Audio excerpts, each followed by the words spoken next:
Amém? Isaías, capítulo 61. Nós vamos ler apenas o versículo 1. Esse texto, a maioria dos irmãos sabem, é o segundo texto que nós temos trabalhado ao longo de todo o ano. Nós estamos em 2022, é o ano da... Eita, vamos ver, você estava distraído, eu vou perguntar de novo. 2022 é o ano da...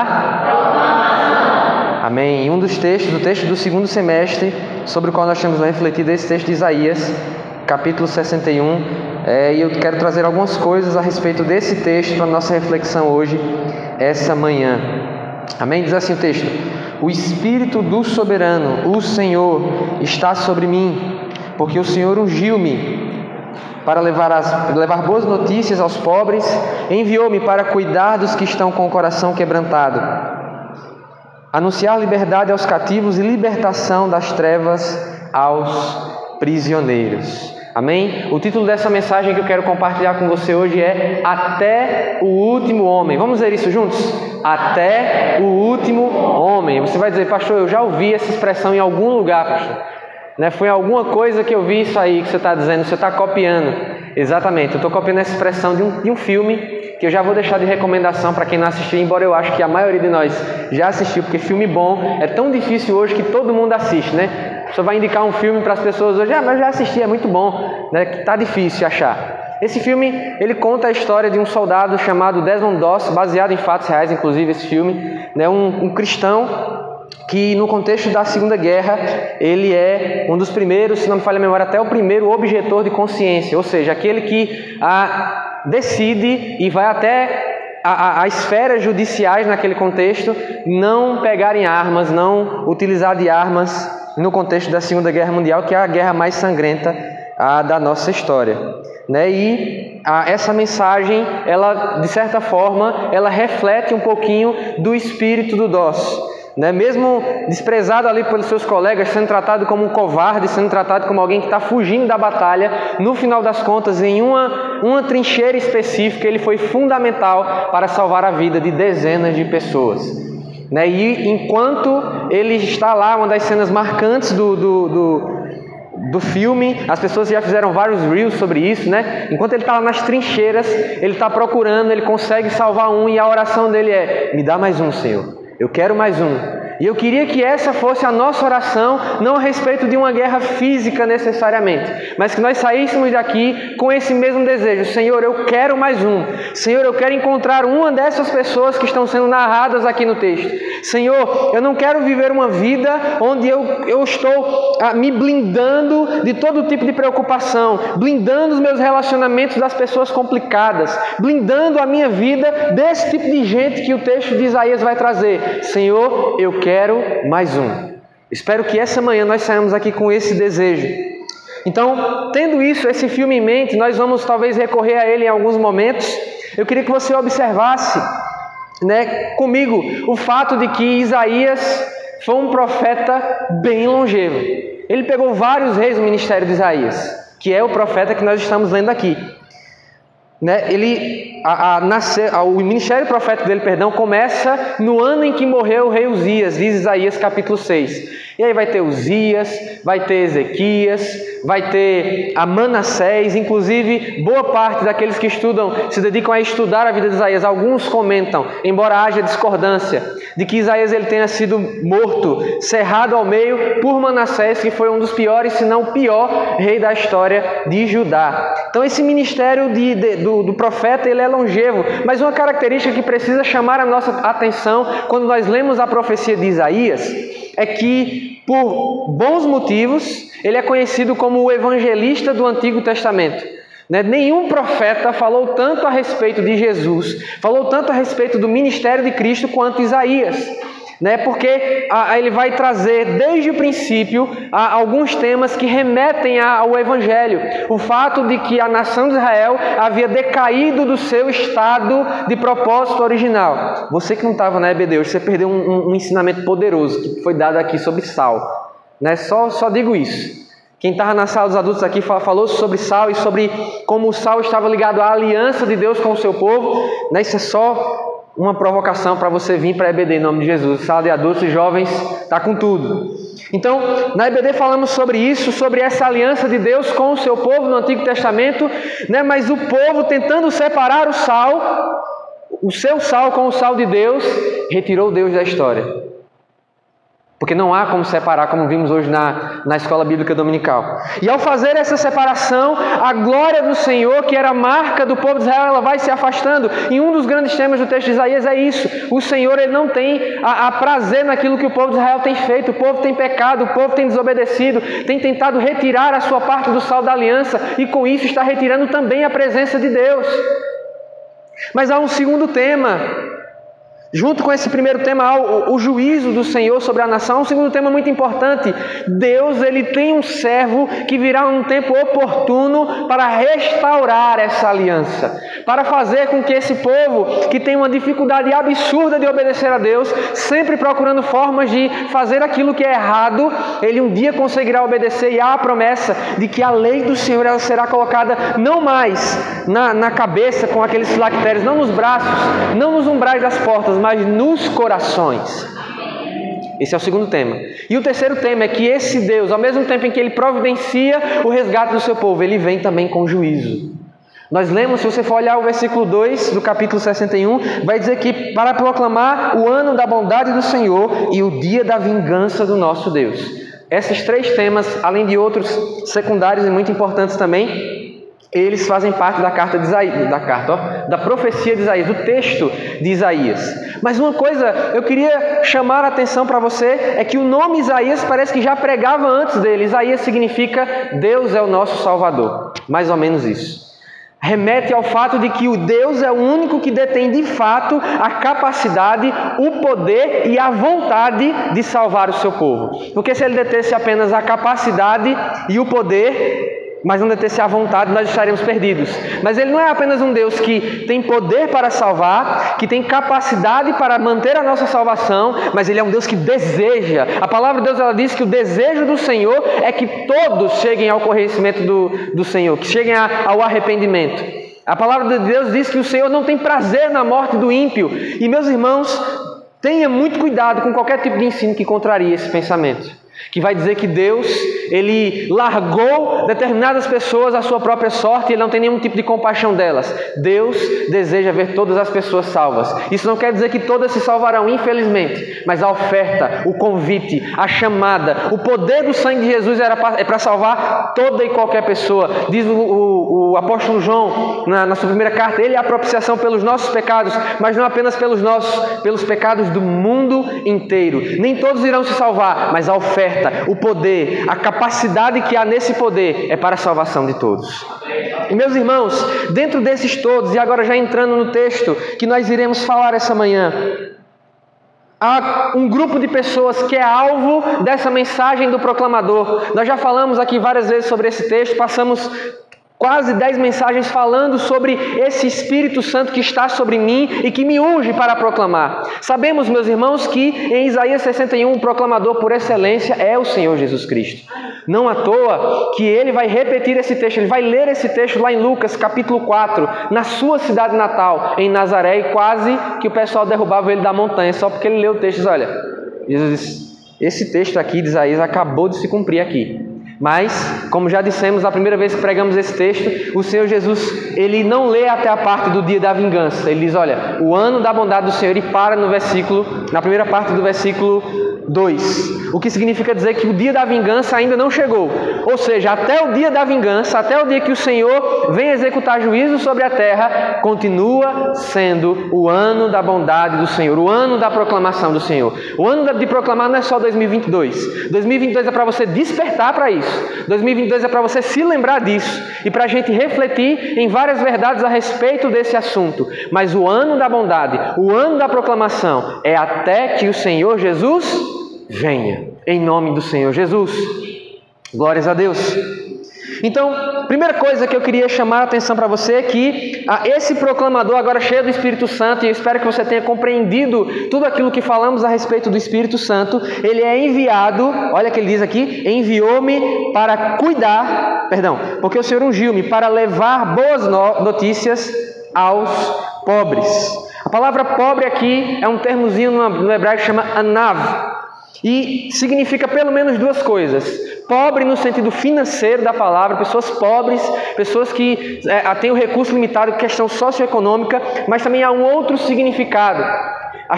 Algumas traduções bem antigas traduzem essa expressão pobre como fraco, como manso em algumas traduções. Por quê? Porque essa pobreza não é apenas a pobreza de alguém que está sem recursos, de alguém que está faltando comida em casa, e sabemos que é a realidade de muitas pessoas em nosso país e em nosso mundo hoje, mas fala de alguém que está há tanto tempo debaixo dessa situação que ela se conformou. Eu não sei se você já conversou com alguém, eu vim de uma situação familiar em que a gente passou necessidade por alguns momentos, mas uma coisa que deixava a minha família, de onde eu venho, indignado, era conversar com pessoas que estavam na mesma situação que a gente e não queriam melhora. Já conversou com alguém assim? Que está nessa situação de pobreza, que está nessa situação de escassez, e a pessoa ela acha que está bom, ela se rendeu. Ou seja, essa pobreza ela é dupla, porque ela não é apenas financeira, ela é uma pobreza que se estende ao espírito, no sentido de que essa pessoa, ela desistiu de lutar, ela se conformou com a sua situação, a sua própria alma, ela se rendeu a essa situação de ser de alguma forma esmagado por qualquer tipo de desigualdade, e ela diz, agora eu me rendo a essa situação e eu sou isso. E meus irmãos, para esse grupo, a palavra do Senhor ela diz que esses pobres, eles são alcançados pela mensagem de alguém ungido pelo Espírito Santo, com boas notícias. Se tem uma coisa que as pessoas hoje, da nossa sociedade, assim como na época de Isaías, elas precisam urgentemente, os pobres da nossa sociedade são de boas notícias, boas novas, em especial e mais importante, acima de todas as coisas, meus irmãos, a boa notícia do Evangelho. E isso, meus irmãos, vai de encontro à realidade que nós vemos hoje, em que ao invés de pregar ao pobre, ao invés de evangelizar o pobre, ao invés até de assistir ao pobre, mas não como uma meta principal, a igreja ou parcela da igreja, ela tem se rendido ao perigo de usar o pobre.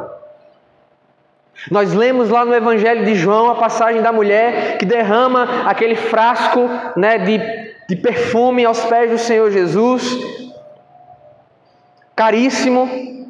Aí vem lá o camarada, né, Judas, que o Evangelho de João nessa mesma passagem vai dar testemunho de que ele não disse essas palavras porque ele se preocupasse com os pobres, porque ele era ladrão, ele era o tesoureiro, né, do ministério de Jesus, ele era aquele que guardava a bolsa e ele roubava o que tinha na bolsa.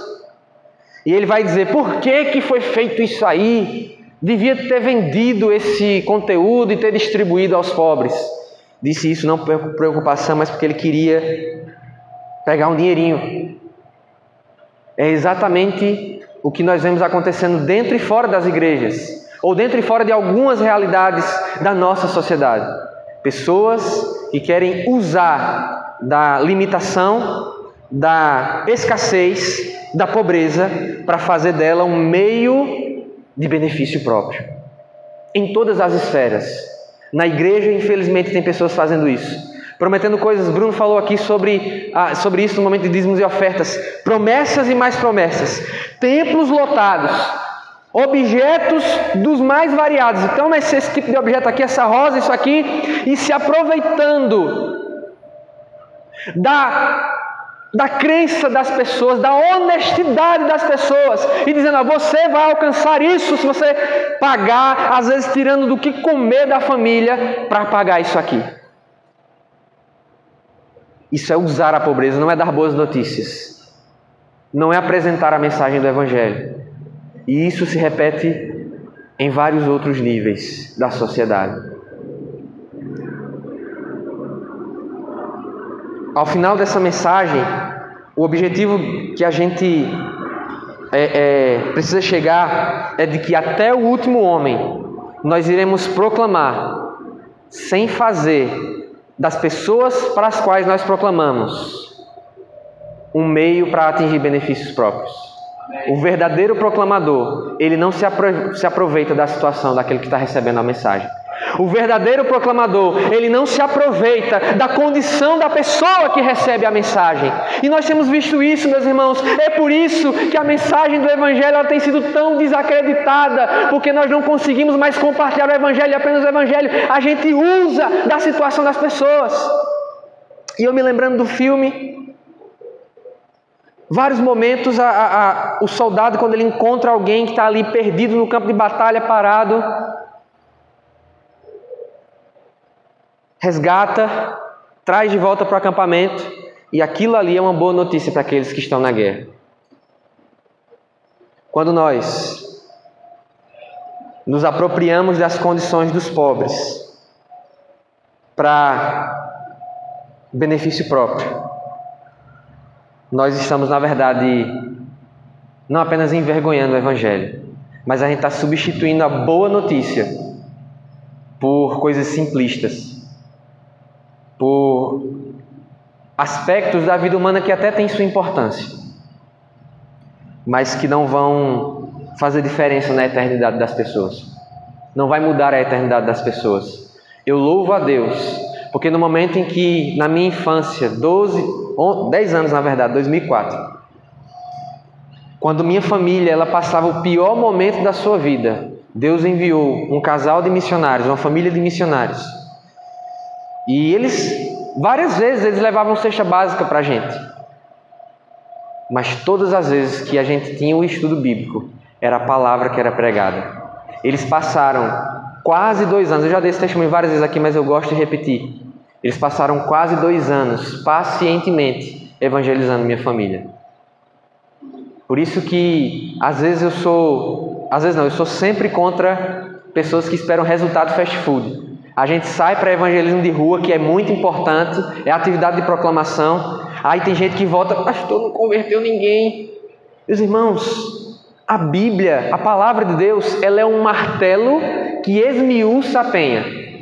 Embora a palavra seja muito poderosa, um martelo, até onde eu sei, toda vez que ele vai bater, para você terminar de executar a tarefa com ele, você tem que bater mais vezes, sim ou não?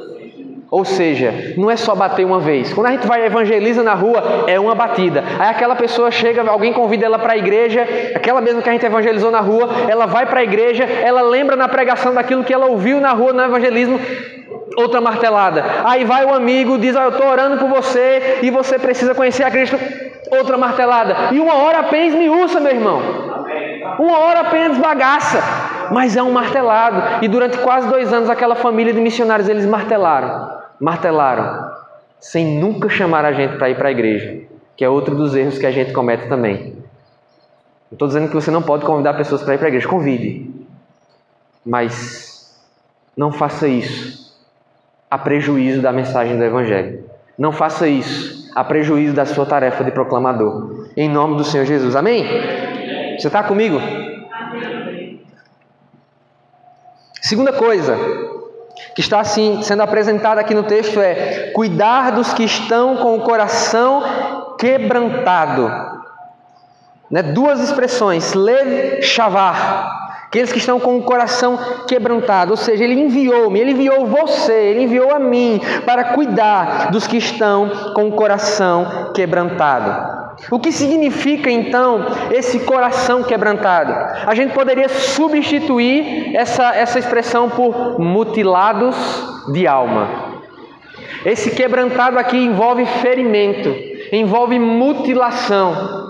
E eu acho que você também lembra, você que especialmente assistiu o filme, que era uma cena muito comum. Ele encontra ali o soldado, recebeu a bala perdida, perdeu um membro, foi decepado, está sem o braço, está sem a perna, e ele desesperado ali tentando salvar. Meus irmãos, é da mesma forma as pessoas que nós encontramos no nosso trabalho, as pessoas que nós encontramos na escola, as pessoas que nós encontramos na faculdade, elas estão mutiladas de alma. E o que é que a gente faz com essa pessoa que está ali com um membro da sua alma amputado, jorrando sangue? Sabe aquela pessoa estressante do teu trabalho? Sabe aquela pessoa que você não suporta, que você acha o caráter dela a coisa mais difícil do mundo? Aquilo ali é a mutilação da alma dela jorrando sangue na tua cara, dizendo, olha, cadê você? Cadê você para cuidar de mim? Cadê você para cuidar dessa alma mutilada? E tudo que a gente consegue fazer é: eu não suporto aquela pessoa. Um mutilado de alma está do meu lado, uma mutilada de alma está do seu lado. E aqui a expressão que é usada para cuidar é a ideia de, em primeiro lugar, estancar o sangue. Meus irmãos, pensa numa pessoa fraca para sangue, é esta que vos fala.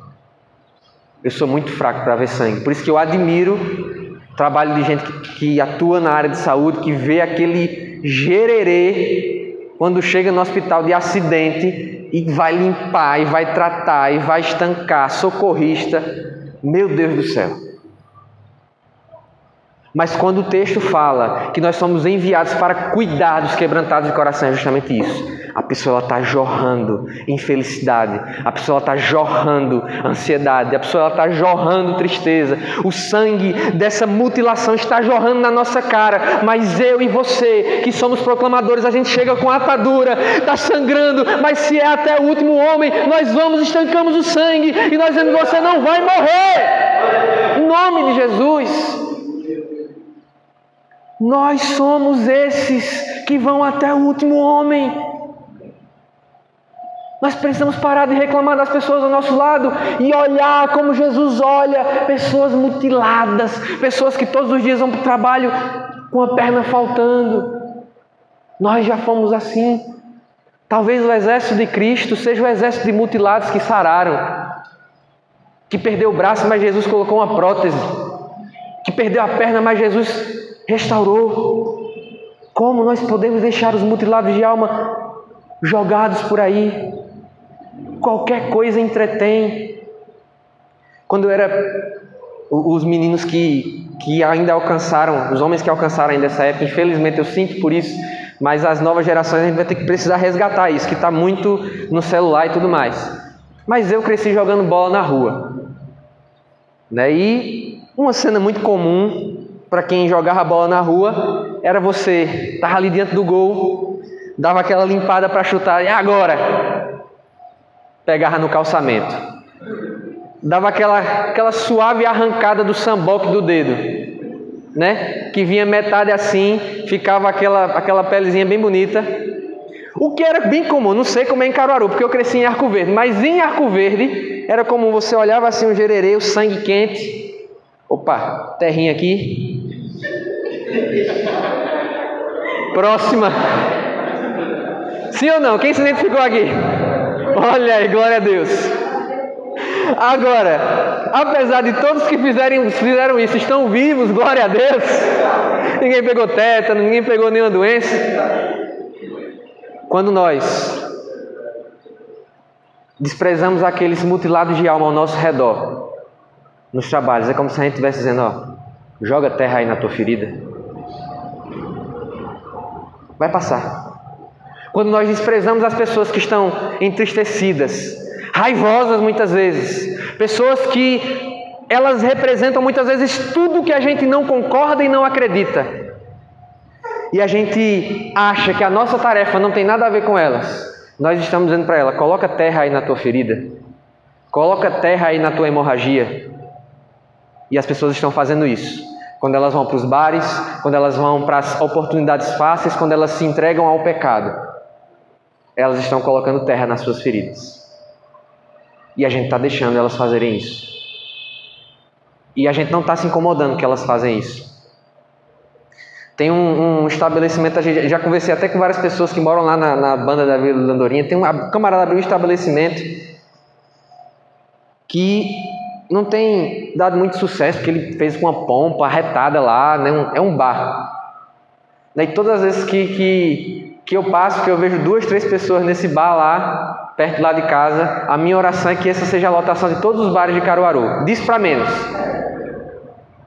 Parece que foi uma falta de estratégia de marketing, graças a Deus. Se bem que quem não bebe lá, bebe em outro canto, Misericórdia.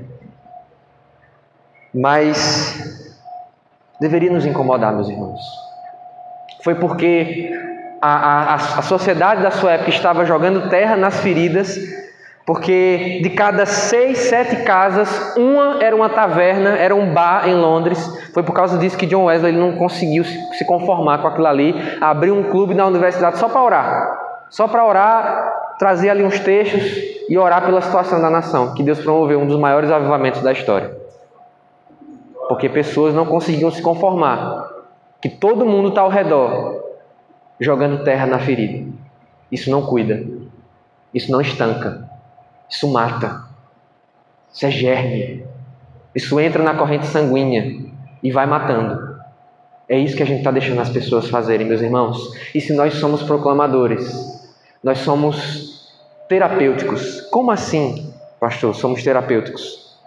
A palavra que a Bíblia vai usar lá no grego, de que quando Jesus, ele ia percorria povoados e aldeias, pregando o Evangelho, ensinando e curando. A palavra que tem para curando é a palavra de onde se originou terapia.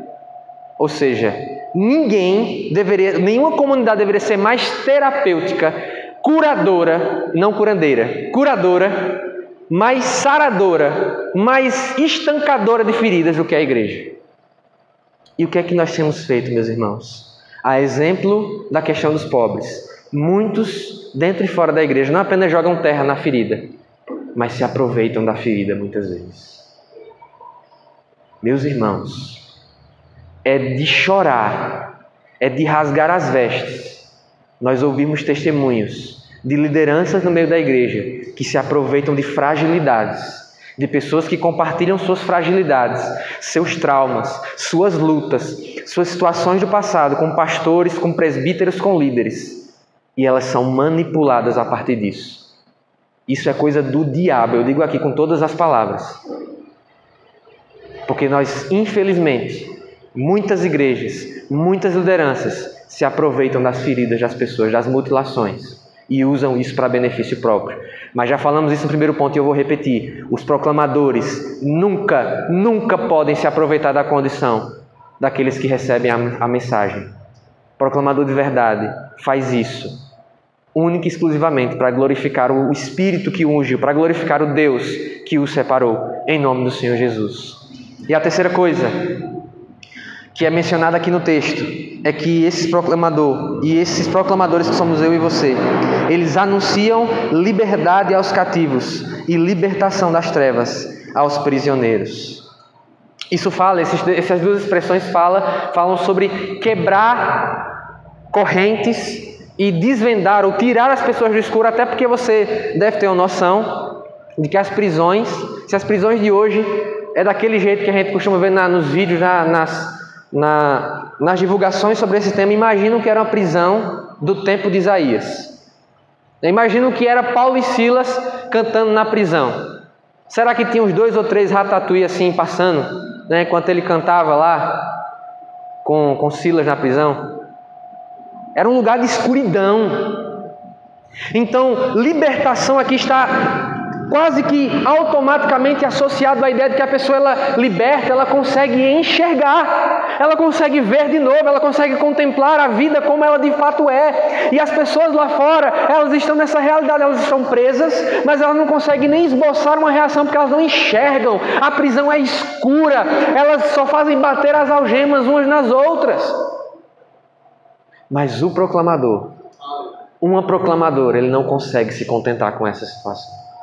Ele não consegue ver gente em uma prisão tão absoluta do pecado. Diz o Senhor Jesus, aquele que vive na prática do pecado, ele diz em João, é escravo do pecado, mas eu vim para que vocês tenham vida e vida em abundância.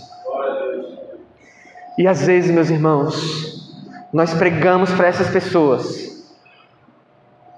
E eu não sei você, mas eu tenho astigmatismo, Nessa luz que a gente está aqui, se eu sair lá fora, já aquele negócio, mesmo com óculos. Quando você tira alguém da escuridão e você traz ela para a luz, a primeira reação dela é se assustar, é se incomodar. E infelizmente, assim como nos 2 outros pontos, a igreja erra quando ela faz o seguinte: ela traz a pessoa da prisão, Venha para fora, quebra as algemas, o evangelho transforma poderoso. Aí vem aquela pessoa, está reaprendendo a enxergar, está aprendendo que ela nunca enxergou. Ela está aprendendo a enxergar, a luz está vindo nos olhos. Imagina a situação, você pregou para uma pessoa, você evangelizou, você orou por aquela vida, você clamou ao Senhor, o Senhor trouxe salvação, e você está trazendo, aos pouquinhos, ela das trevas. Aí você vai lá fora e a pessoa se ofusca, ela se assusta, é tudo novo. Em termos espirituais, ela é um bebê. E o que é que nós fazemos? Oxente, já se assustou? E soltamos a mão dela. O que é que você acha que ela vai fazer? Ela volta para a escuridão. Veja que responsabilidade nós temos como proclamadores. A missão de proclamar, ela precisa ser uma missão sustentável, meus irmãos. Nós não podemos pregar um evangelho que liberta as pessoas e assim que elas têm o primeiro contato com a luz, elas se assustam com os princípios do evangelho, elas se assustam porque às vezes elas mantêm algum tipo de hábito. Quantas vezes eu ouvi a respeito dos meus pais, e graças a Deus que eles abandonaram. Meus pais, os 3, 4 primeiros anos da vida deles, andando na igreja, participando de tudo, eles fumavam. E em todo esse tempo ouvindo uma série de coisas, de pessoas que eram próximas dele, mas graças a Deus eles foram libertos. Porque era um processo de deixar as trevas, era um processo de ser ofuscado pela luz, de adaptar a essa nova realidade. Mas graças a Deus que não apenas na vida deles, mas na vida de outras pessoas, para além daqueles que só faziam soltar a mão. Teve gente que disse, não, eu sei que é difícil ainda, eu sei que você está aprendendo, mas eu estou com você. Vamos parar de soltar as pessoas que a gente tira das cadeias, das prisões escuras, e vamos segurar na mão dela. Pastor, mas é muito chato, dá muito trabalho, a pessoa é muito imatura, ela ainda não entendeu isso. Tenha cuidado, porque às vezes quem solta as pessoas que acabaram de sair da escuridão, nesse processo, pode acabar se encantando também por ela. Tenha cuidado.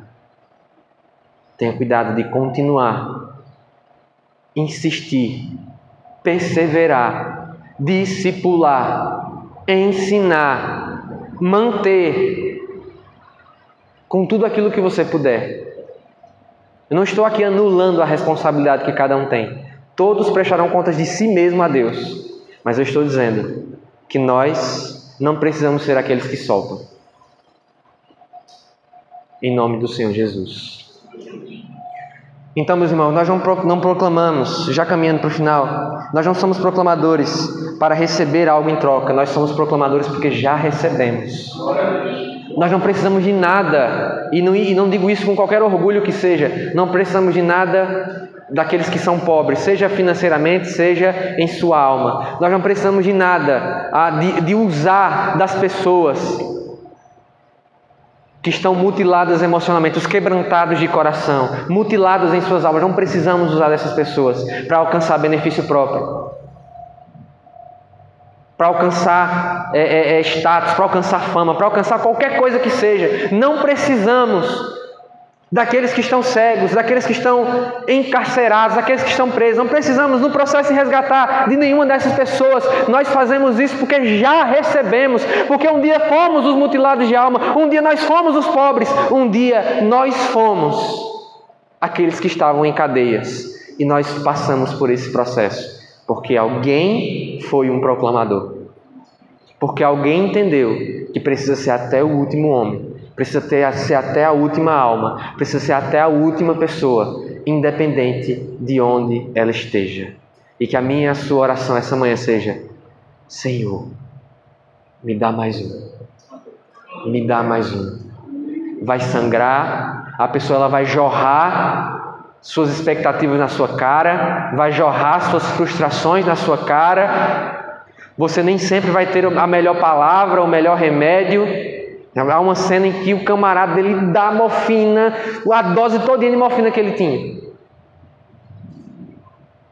E algumas vezes, como acontece no próprio filme, em que ele faz isso com um japonês que era um inimigo, naquela situação, fazia parte do outro eixo da Segunda Guerra. Algumas vezes, ou muitas vezes, faremos isso com o nosso, entre aspas, pior inimigo. Com aquele que mais nos prejudica, com aquele que mais nos persegue, com aquele que parece estar do outro lado da história. Nós faremos isso com ele. Em nome do Senhor Jesus. Eu vou convidar você a nós ficarmos de pé.